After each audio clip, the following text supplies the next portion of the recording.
Hello and welcome to Parrot's training videos for the Anafi AI. In this video we'll walk through the FreeFlight 7 application. If you haven't already done so, please download the app from the Apple Store now so that you can follow along during the video. Let's begin. To follow along in this FreeFlight 7 walkthrough, you want to make sure that your smart device is connected to the Sky Controller 4 and they're both powered on. You'll also want to make sure your aircraft is powered on and the system is connected. When you plug your tablet into the Sky Controller 4, it will automatically detect it and ask you if you would like to open FreeFlight 7. Press Allow. This will bring you to the main fly screen of the FreeFlight 7 application. To navigate to the dashboard, press the 4 buttons in the top right hand corner.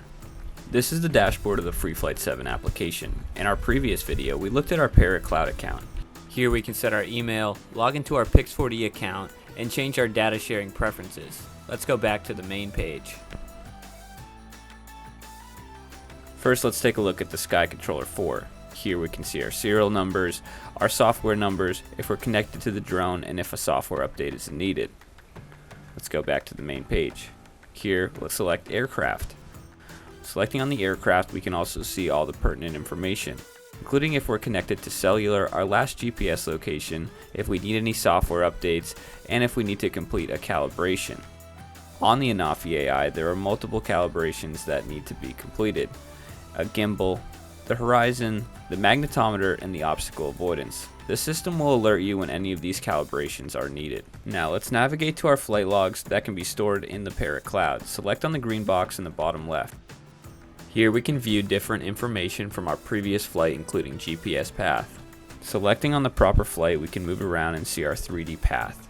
We also have the ability to edit the flight's name so that we can save it for recognition later on. Each flight log will tell you your time of flight, the battery used, and the total distance flown. We also have the ability to share this flight log or delete it if needed. In addition to our flight logs, we can also see our executed projects. These represent both our photogrammetry projects and our flight plans. From this page, we can open previous projects.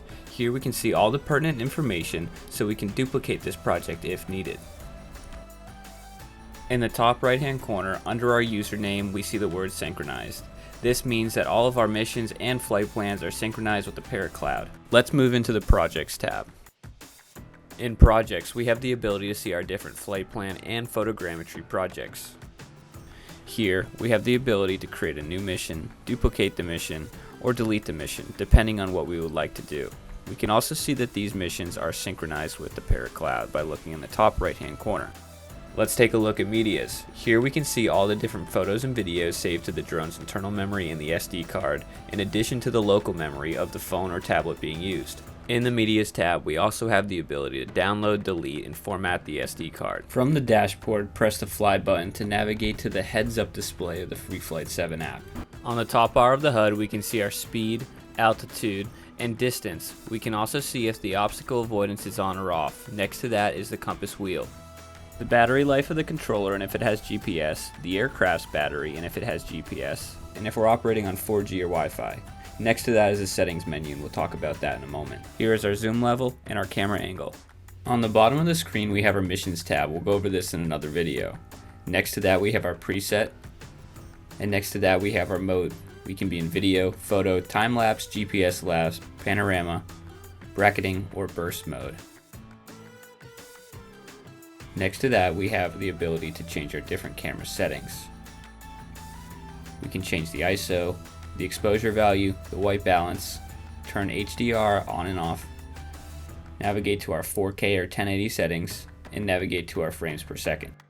Next to our camera settings, we have our shutter button to allow us to take photos and videos. Let's talk about the settings menu now. To navigate to the settings, press the wheel in the top right hand corner. This will bring up our quick settings. The first setting is to change the map to a 3D view.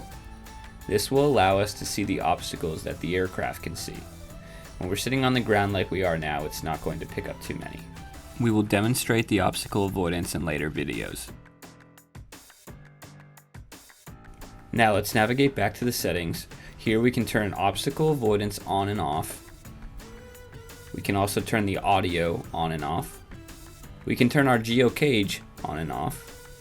We can turn on the lossless zoom only function.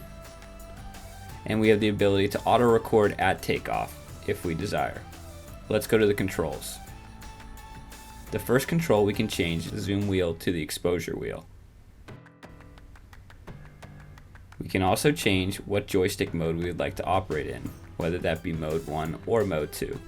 And we have the ability to inverse the joysticks if we desire. Now let's go into the advanced settings. In the advanced settings, we'll first see our presets. Here we can adjust the controls to our liking. This will allow us to hone in on the camera tilt speed, if we would like the aircraft to complete bank turns,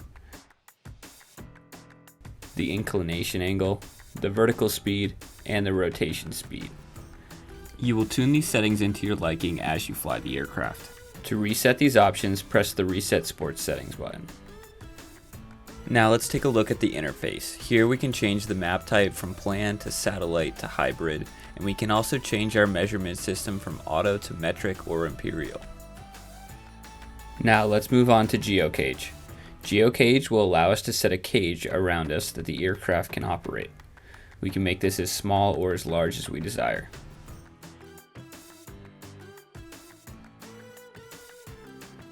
Now let's go into our return to home settings. Here we can return to the takeoff point or the pilot's position. We can end by hovering or by landing. We can set our hovering altitude, and we can change the altitude at which the aircraft will return to the home point at. It's important to confirm all of these settings before each and every flight. Moving on to record settings, we can quickly turn on the display overexposure. This will allow us to enable different lines on the screen to see what parts of the image are exposed in real time. We also have the ability to digitally sign pictures, which allows us to verify which images have and have not been taken by the aircraft. Here we can change the video encoding, change the video HDR mode, and activate anti-flickering if we so desire.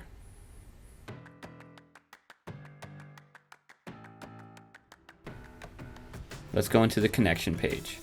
First on, we can turn on or off the cellular access. We can navigate our network preferences by preferring 4G, Wi-Fi, or setting the system to auto, where it will check every 100 milliseconds which network is stronger.